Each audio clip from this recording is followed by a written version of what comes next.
వైకుంఠ ఏకాదశి, ముక్కోటి ఏకాదశి. కోటి పుణ్యాలకు సాటి ఒక ముక్కోటి ఏకాదశి అంటారు పెద్దలు. ప్రతి ఏడాది డిసెంబర్ నెలాఖరు లేదా జనవరి నెలలో అంటే పుష్యమాసంలో వస్తుంది ముక్కోటి ఏకాదశి.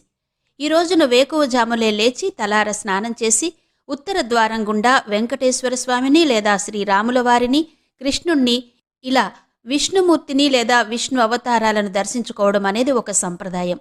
అసలు ముక్కోటి ఏకాదశి అంటే ఏంటి? దీనినే వైకుంఠ ఏకాదశి అని కూడా పిలుస్తారు. ఎందుకలా పిలుస్తారు? అసలు ఈరోజు ఉత్తర ద్వారం గుండానే స్వామిని ఎందుకు దర్శనం చేసుకోవాలి? ఏకాదశి అన్న మాటను చాలా తరచుగా వింటూ ఉంటాం. అసలు ఎన్ని ఏకాదశులు ఉంటాయి? అందులో ముఖ్యమైనవి ఏవి? ఏకాదశికి ఇంత ప్రాధాన్యత ఎందుకొచ్చింది? ఈ విషయాల గురించి ఈ వీడియోలో తెలుసుకుందాం.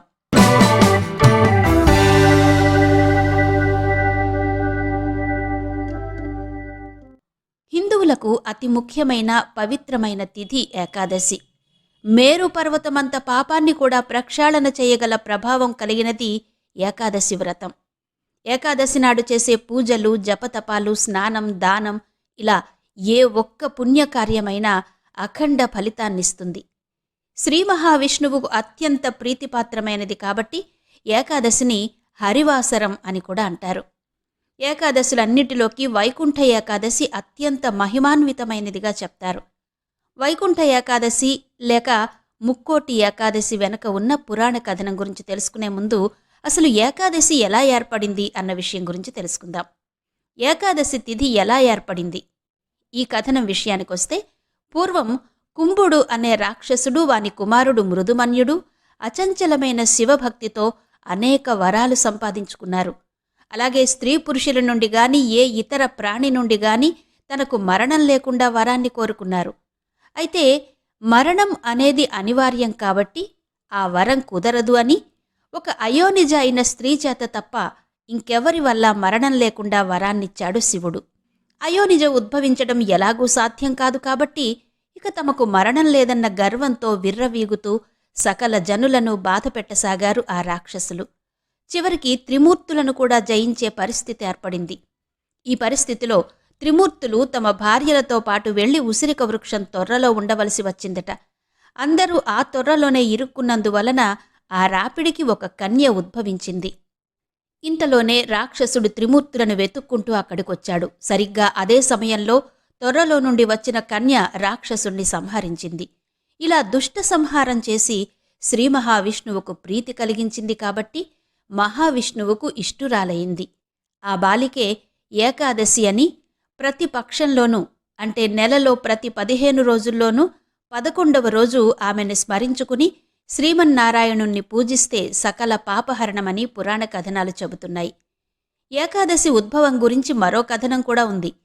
కృతయుగంలో మురాసురుడనే రాక్షసుడు ఎన్నో వరాలను సంపాదించి ఆ వర గర్వంతో మునులను, దేవతలను హింసిస్తూ చివరికి ఇంద్రాది దేవతలను, బ్రహ్మదేవుడిని కూడా వారి స్థానాల నుండి వెళ్లగొట్టాడట.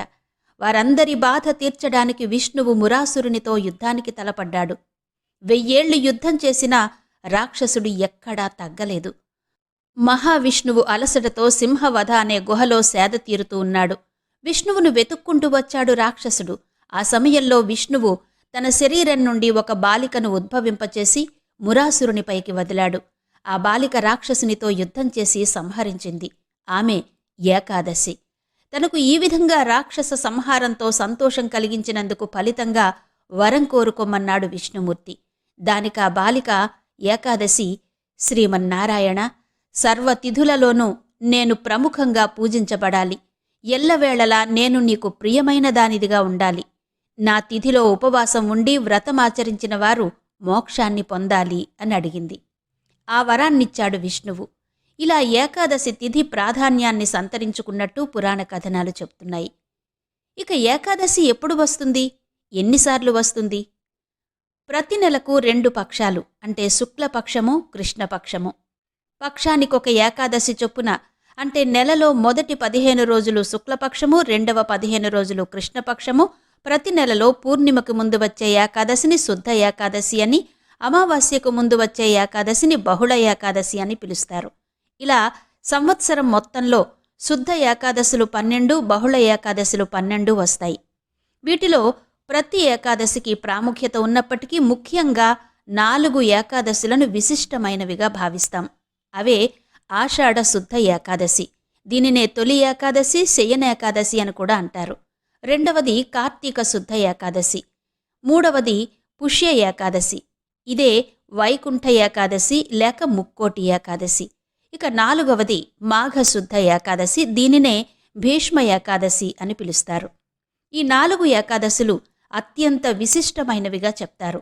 ఈ 4లో కూడా వైకుంఠ ఏకాదశి లేక ముక్కోటి ఏకాదశి మరింత ప్రాధాన్యత సంతరించుకుంది. సూర్యుడు దక్షిణాయనం నుండి ఉత్తరాయణంలోకి ప్రవేశించడానికి ముందు వచ్చే ఏకాదశినే వైకుంఠ ఏకాదశి అంటారు. ఈరోజు శ్రీ విష్ణుమూర్తి గరుడ వాహనంపై ముల్లోకాల నుంచి ముక్కోటి దేవతలతో కలిసి భూలోకంలోకి అడుగుపెట్టి భక్తులందరికీ దర్శనమిస్తారు. అందుకే ఈ ఏకాదశిని ముక్కోటి ఏకాదశి అంటారని పురాణ కథనాలు చెబుతున్నాయి. ఒకప్పుడు రాక్షసుల హింసను భరించలేక దేవతలందరూ కలిసి ఉత్తర ద్వారం నుంచి ప్రవేశించి శ్రీ విష్ణుమూర్తిని దర్శించుకుని తమ గోడును వెళ్లబోసుకున్నారు. అప్పుడు శ్రీ మహావిష్ణువు అనుగ్రహించి రాక్షసుల బాధ నుంచి విముక్తి కలిగించాడని, అందుకే ఉత్తర ద్వారం దర్శనం చేసుకుంటే మనల్ని వెంటాడుతున్న సమస్యలన్నిటికీ పరిష్కారం లభిస్తుందని భక్తుల నమ్మకం.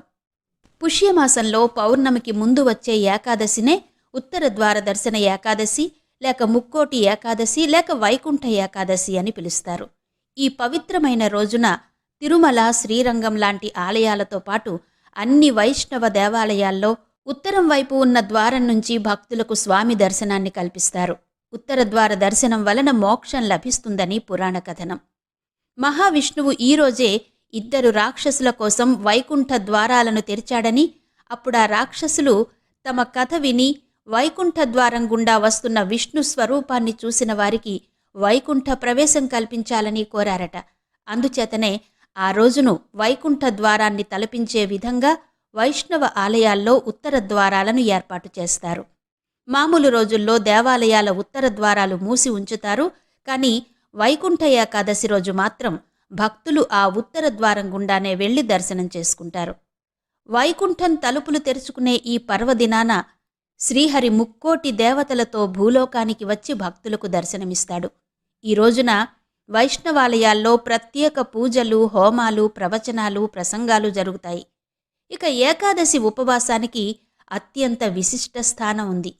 ఒకవేళ ప్రతి ఏకాదశికి ఉపవాసం ఉండడం కుదరనప్పుడు వైకుంఠ ఏకాదశి రోజున ఉపవాసం ఉంటే ఏడాదిలోని అన్ని ఏకాదశులలోనూ ఉపవాసం ఉన్నట్టు లెక్క అని కూడా పెద్దలు చెబుతారు. వైకుంఠ ఏకాదశి రోజు ముర అనే రాక్షసుడు బియ్యంలో దాక్కుంటాడని, అందుకే బియ్యంతో చేసిన ఏ పదార్థం తినకుండా ఉండాలని చెబుతారు. ముర అంటే తామసిక, రాజసిక గుణాలకు, అరిషడ్వర్గాలకు ప్రతీక. వీటిని ఉపవాస జాగరణల ద్వారా జయిస్తే సత్వగుణం లభించి తద్వారా ముక్తికి మార్గం ఏర్పడుతుందని చెప్తారు. వైకుంఠ ఏకాదశి రోజున ఉపవాసం ఉండాలనుకునేవారు ముందు రోజు అంటే దశమి రాత్రి నుంచే ఉపవాసాన్ని ఆరంభిస్తారు. ఏకాదశి రోజున పూర్తిగా ఉపవాసం ఉండి తులసి నీటిని మాత్రమే సేవిస్తూ గడుపుతారు. ఇక ఏకాదశి రోజు రాత్రి జాగరణ చేసి మర్నాడు ఉదయం ఆహారాన్ని భుజించడం ద్వారా ఈ ఉపవాస దీక్షను ముగిస్తారు. ముక్కోటి ఏకాదశి నాడు చేసే విష్ణు పూజ, భగవద్గీత పారాయణం, గోవిందనామస్మరణ, పురాణ శ్రవణం, ఓం నమో నారాయణాయ అన్న మంత్ర జపం అఖండమైన ఫలితాలనిస్తుందని పెద్దలు చెప్తారు. ఇంత మహిమాన్వితమైన వైకుంఠ ఏకాదశి లేక ముక్కోటి ఏకాదశి వచ్చే నెల అంటే 2025 జనవరి 9 మధ్యాహ్నం 12:22 ప్రారంభమవుతుంది. జనవరి 10వ తేదీ ఉదయం 10:19 ముగుస్తుంది. ఇక మన సంప్రదాయం ప్రకారం సూర్యోదయానికి ఏ తిథి అయితే ఉంటుందో ఆ రోజే పర్వదినాన్ని ఆచరించాలి అని చెబుతారు. దీనిని బట్టి జనవరి 10వ తేదీన వైకుంఠ ఏకాదశిని ఆచరించాలి. ఇవి వైకుంఠ ఏకాదశి చరిత్ర, విశిష్టత. మరో ఆధ్యాత్మిక విశేషంతో మళ్ళీ మీ ముందుకొస్తాను. అంతవరకు సెలవు. నమస్తే.